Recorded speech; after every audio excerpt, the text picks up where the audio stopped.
save your money.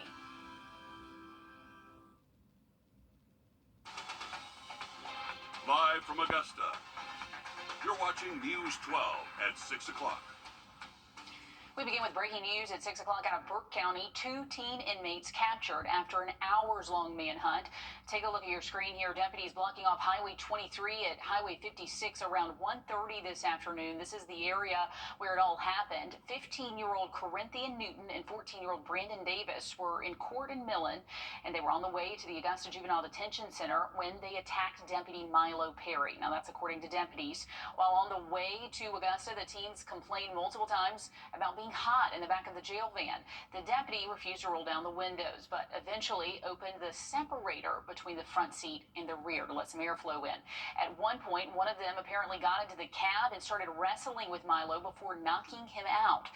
This is Jenkins County Deputy Milo Perry that we're talking about. Deputies say he has some scratches on his arm, a cut on the side of his head. Obviously an older gentleman, but otherwise he is expected to be okay. But Audrey Dickerber has been on this story for hours for us. She joins us live from McBean Baptist Church. So walk us through the capture. How were they able to track him down?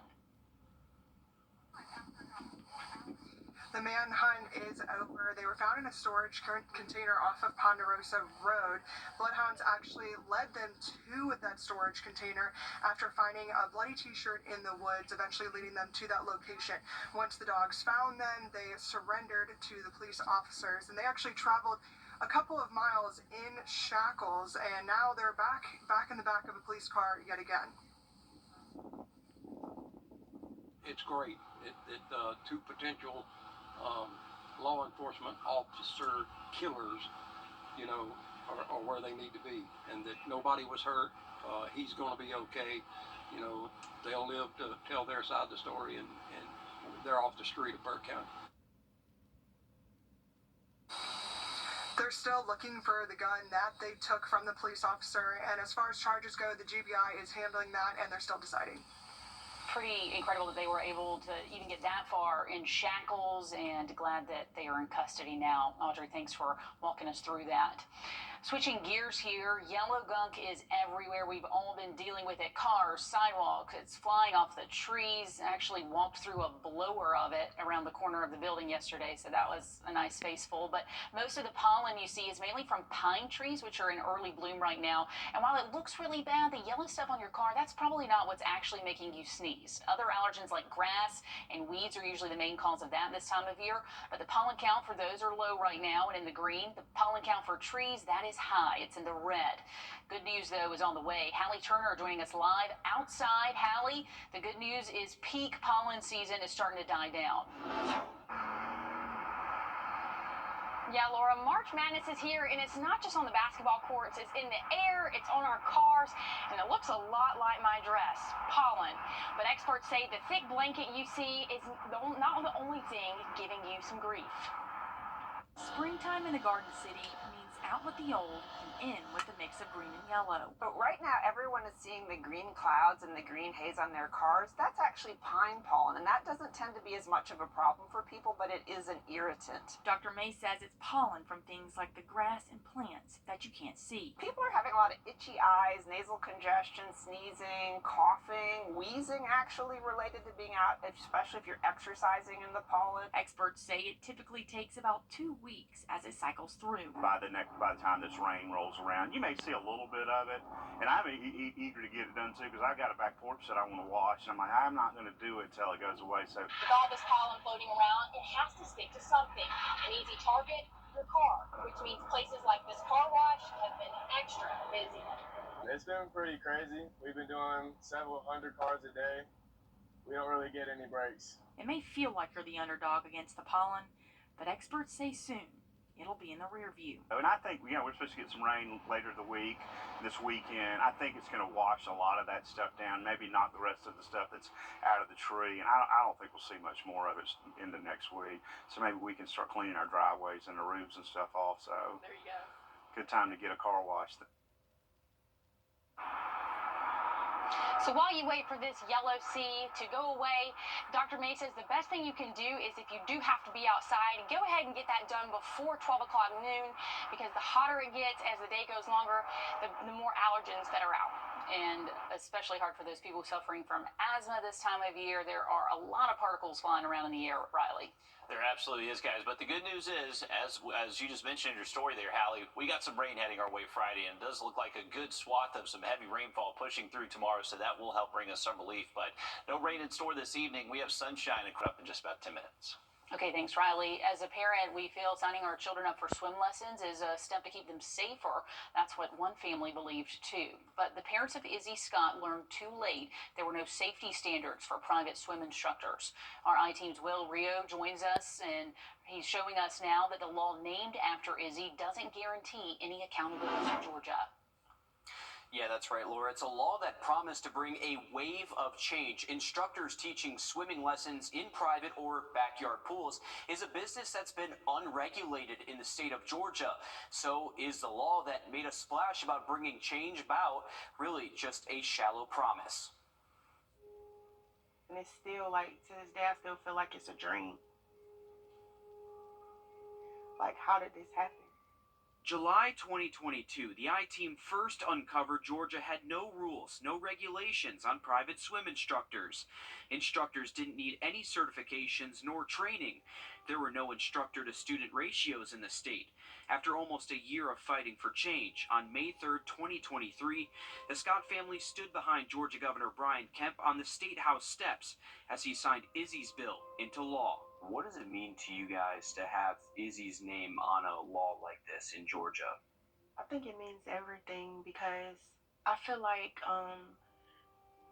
the law should have been in place before, and I hate that it took, the death of my son to bring this to the forefront, but it means everything. Like, I feel like he's, the superhero that he was on Earth. Izzy's law requires the Department of Public Health to develop a safety plan for aquatic activities based on the standards for nationally accredited swim instructors. We definitely want to help empower parents and families and caregivers to be prevention oriented. At the same time, help those kids get that incredible and important life-saving skill of learning how to swim. The Model Aquatic Safety Plan includes minimum procedures, requirements, and standards for private swim lessons. For the first time, the two-page plan recommends limiting the number of students per instructors based on age and swimming skills. For Izzy, it would be one instructor for every 4 students for beginner-level swimmers under 6 years of age. Izzy was 4 years old. In all, 10 children were taking swim lessons that day in a backyard pool when Izzy somehow ended up in the deep end. The instructor told police she noticed Izzy wasn't missing until her granddaughter noticed his limp body at the bottom of the pool. Under Izzy's law, the safety plan calls for secondary supervision, a person dedicated to monitoring the lesson, enforce rules, and be ready to rescue with access to a rescue tube, first aid kit, and resuscitation mask. Swim instructors can no longer prevent parents from being at the swim lesson, and instructors must be CPR certified. I'm hoping that this law helps, provide safety measures for kids when they take swim, because swim is very important. That's the reason why I signed him up. By April 1st, private swim instructors need an aquatic safety plan in place before providing swimming lessons. They can adopt the department's Model Aquatic Safety Plan or develop their own, and parents or law enforcement should be able to review an instructor's plan. But the I-Team dove deeper into Izzy's law and started asking questions. Who's tracking and enforcing all of this? There's really no way, unfortunately, for the state to keep track of it. The Department of Public Health says the law does not provide violation penalties or consequences if private swim instructors don't follow the law. Those violations could be addressed at the county or municipal level, but who would know if swim instructors follow the law at all? Not the DPH, which told us the new code section does not provide for oversight. Rather, the state puts this back on the parents, saying, as with any school, tutor, or instructor, parents and caregivers have choices about where they take their children for lessons. How? How is that even possible? I mean, just like at a salon, at a daycare, you have inspectors that go out and make sure they're doing it right. They have to be registered. I feel like swim instructors should be registered just like salons, daycares, all of those facilities. If you're going to teach children how to swim, I feel like that should be a part of it, and someone should be able to come and inspect and make sure you're within ratio, you have everything on site that you need for it, just in case something happens, because accidents do happen. The I-Team found there's no way for the state to even track private swim instructors. Do you have to have any kind of business license to do private swim instructing? Not at this time, no. That's something the family of Izzy Scott wanted to change. I hate that something tragic had to happen to him and, you know, my family or whatever for this to bring light. But I love the fact that it did open up the fact that there was no law in place. Like the day it was signed into law, the Scott family is hopeful change will be felt. Without oversight, enforcement, or definite penalties for violators, the law designed to bring about change could end up a shallow promise. And now we've reached out to our local state senators who sponsored Izzy's law from the very beginning. That's Senators Max Burns and Harold Jones.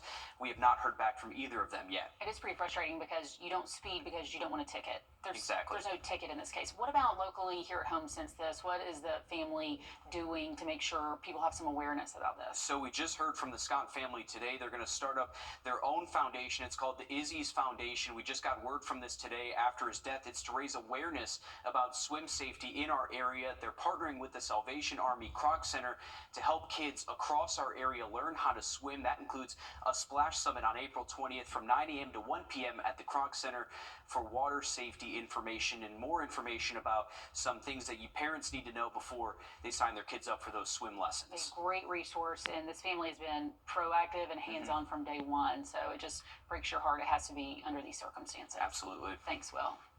Round one of the 13th Sage Valley Junior Invitational just wrapped up. Sports Director Dan Booth joins us live from the course with the leaderboard next at 6 o'clock. And we do have rain in store tomorrow, but luckily not going to last the entire weekend. We'll have that full forecast coming up too. Hours, nothing that's too widespread. And then by Sunday, just going to be cooler and staying pretty breezy through the weekend, especially on Saturday. Next week, we do look dry Monday, but more rain is going to start moving in by the middle of next week. On your sideline.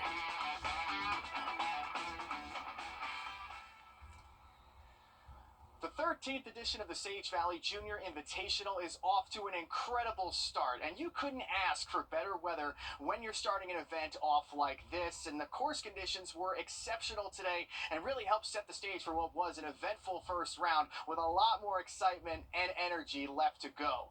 Now, the play on the course was clean, and as expected, different names have been flying up and down the leaderboard all day long, and this is the most diverse field Sage Valley has ever had competing in this event. And while there are players traveling from all over the globe to compete, there are a couple of players from the Peach State in this year's field.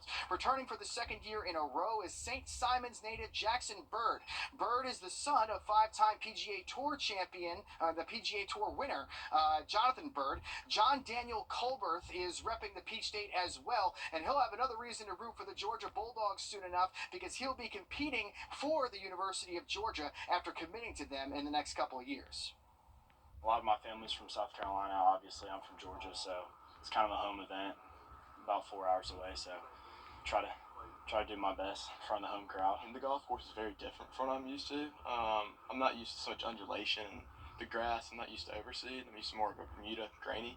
So it's a little bit different, but I mean it's nice being close to home and not being across the country. So I think that's definitely helpful.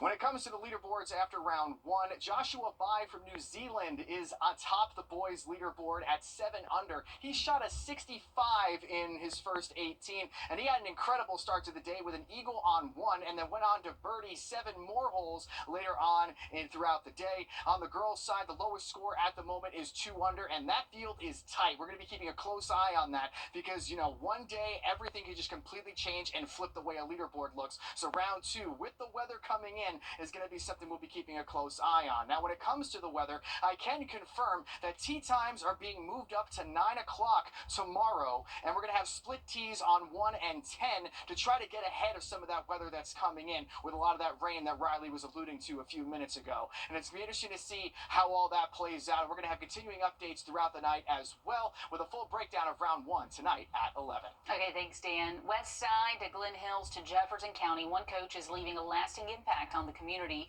Next at 6 o'clock, we look back on the life of Coach Timothy McClain.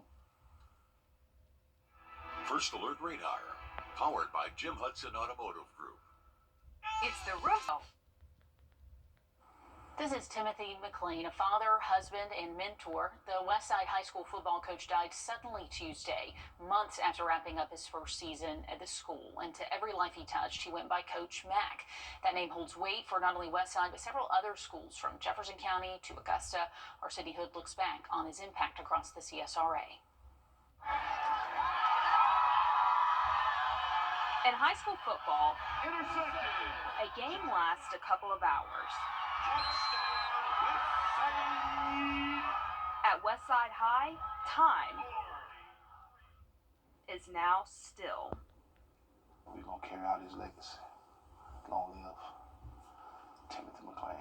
To the Patriots, he's Coach Mac. He was just a coach that you will always want, like the coach that you would dream of. Just an all-around coach that you want in your life.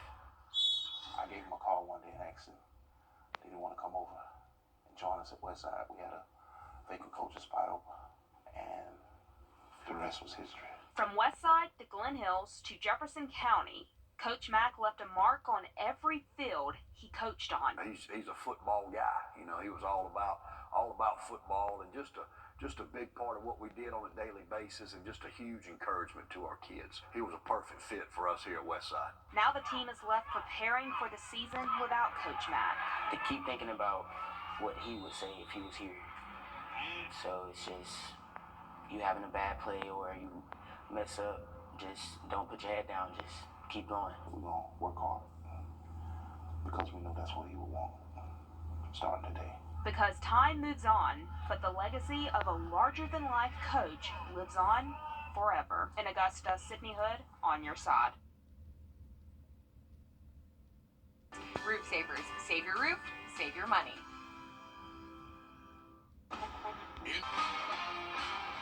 Study with Pastor David McKinley.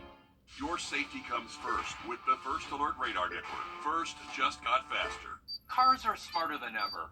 Bad drivers, not so much. The help you need is just a call away. Get the strong arm. Do the smart thing and call me today. Call attorney John Foy and Associates today. If you're just joining us, we're following breaking news. 2 teen inmates back in custody after escaping and attacking a Jenkins County deputy. They are now in custody, as we mentioned, and we'll have the full news report on News 26 at 7 o'clock. And make sure you have that umbrella close by tomorrow. We do have high rain chances Friday, but looking less of a chance for the weekend. We'll see you in a little bit on News 26 at 7 o'clock. At the CBS Evening News, we focus on solutions, finding solutions to help people understand what are the right choices to make for you and your family. Say thousands.